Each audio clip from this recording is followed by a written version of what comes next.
Assalamualaikum warahmatullahi wabarakatuh. Nama saya Mumun Munayah dengan NIM 11920600060, mahasiswa WIN Sunan Gunung Jati Bandung, Fakultas Tarbiyah dan Keguruan, jurusan Pendidikan Biologi.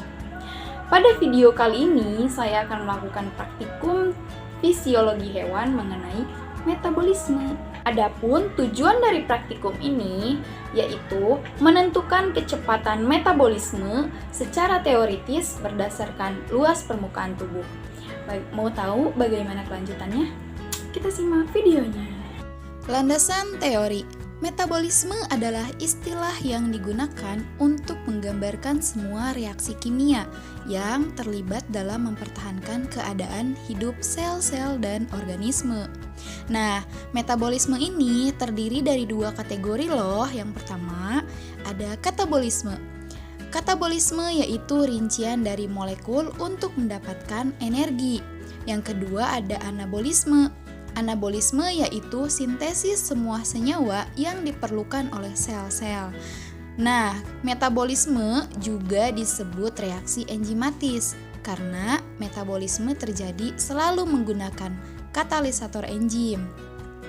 Metabolisme juga berperan mengubah zat yang beracun menjadi senyawa yang tak beracun dan dapat dikeluarkan oleh tubuh. Selanjutnya ada laju metabolisme. Laju metabolisme berkaitan erat dengan respirasi karena respirasi merupakan proses ekstraksi energi dari molekul makanan yang bergantung pada adanya oksigen. Selain itu, laju metabolisme juga dapat dipengaruhi oleh beberapa faktor, termasuk umur, jenis kelamin, status reproduksi, makanan dalam usus, stres fisiologis, aktivitas musim, ukuran tubuh, dan temperatur lingkungan. Adapun alat dan bahan yang digunakan pada praktikum kali ini yaitu timbangan badan dan alat pengukur tinggi badan. Pertama, ukur tinggi badan menggunakan alat pengukur, kemudian catat hasil akhirnya. Kedua, ukur berat badan dengan menggunakan timbangan badan, pijakan kedua kaki ke atas timbangan, kemudian catat hasil pengukurannya. Setelah mengukur tinggi dan berat badan, lalu catat juga umur dan jenis kelamin. Kemudian tentukan luas permukaan tubuh dengan menggunakan chart de Bois. Adapun cara mencari luas permukaan tubuh dengan menggunakan chart de Bois yaitu pertama, kita letakkan terlebih dahulu nilai tinggi badan pada titik yang sesuai di garis 1 dan berat badan pada garis kedua. Kemudian, hubungkan kedua titik tersebut dengan cara menarik garis dari tinggi badan ke berat badan. Kemudian, akan kita peroleh satu titik yang menunjukkan angka luas permukaan tubuh. Berikut adalah hasil perhitungan luas permukaan tubuh saya sendiri. Nah, diketahui tinggi badan 155 cm, berat badan 52 kg. Maka diperoleh hasil luas permukaan tubuh yaitu 1,49. Kemudian, setelah mengetahui luas permukaan tubuh, carilah banyak kalori yang hilang per menit, per jam, dan per hari. Lihat daftar BME-nya. Nah, luas permukaan tubuh dikalikan dengan banyaknya panas yang hilang sesuai dengan umur dan jenis kelamin, maka dapat ditentukan kecepatan panas yang hilang hasil metabolisme. Nah, di sini ketentuan BME-nya untuk laki-laki yaitu 41, adapun untuk perempuan yaitu 36,9. Nah, selanjutnya kita akan menghitung BMR. BMR atau basal metabolic rate adalah kebutuhan kalori minimum yang dibutuhkan seseorang hanya untuk sekedar mempertahankan hidup, dengan asumsi bahwa orang tersebut dalam keadaan istirahat total, tidak melakukan aktivitas sedikit pun. Nilai BMR mencerminkan besarnya kalori minimal yang diperlukan untuk menjaga seseorang tetap hidup. Nah, adapun untuk rumus BMR sendiri yaitu BMR sama dengan L dikali BME dikali 24 kalori per hari. Nah, untuk keterangannya, BMR adalah basal metabolic rate, adapun L yaitu luas permukaan tubuh, dan BME adalah basal metabolic energi. Nah, kemudian ada hasil pengamatan dan pembahasan. Berdasarkan hasil pengamatan tersebut, diperoleh data saya sendiri, yaitu Mumun Munayah, usia 20 tahun, jenis kelamin perempuan, dengan tinggi badan yaitu 155 cm dan berat badan 52 kg.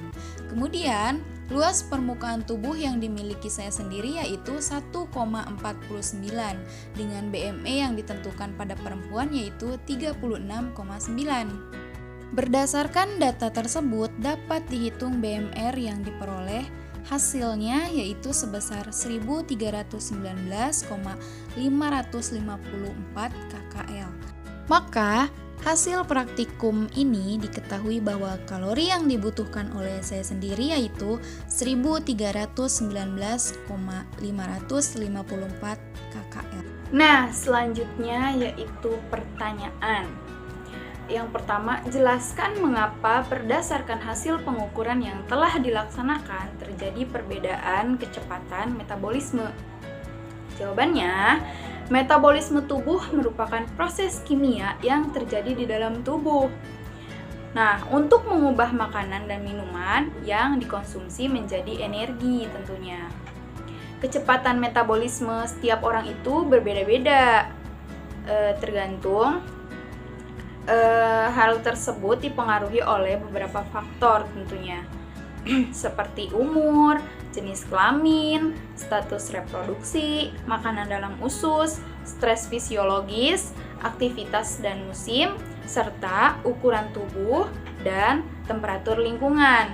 Selain itu juga ada faktor sekunder yang meliputi status gizi, keadaan sakit dan penyembuhan, dan kegiatan fisik. Pertanyaan yang kedua yaitu di mana tempat terjadinya metabolisme.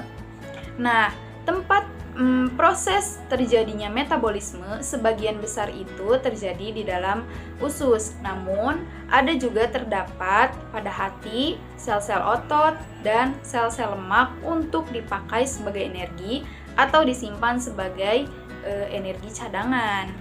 Selanjutnya yaitu kesimpulan. Dari hasil praktikum yang sudah kita coba tersebut dapat disimpulkan bahwa metabolisme adalah istilah yang digunakan untuk menggambarkan semua reaksi kimia yang terlibat di dalam tubuh untuk mempertahankan keadaan hidup sel-sel dan organisme. Besar kecilnya kecepatan metabolisme tergantung jenis kelamin, tinggi badan, berat badan, usia, dan luas permukaan. Dengan melambatnya proses-proses atau aktivitas biologis dan kimia di dalam tubuh, sehingga energi dihasilkan pula cenderung sedikit. Nah, di samping itu pula, aktivitas sel pada umur yang lebih tua cenderung lebih lambat dibandingkan dengan umur yang relatif. Terima kasih telah menonton video ini, semoga bermanfaat dan tetap semangat. See you!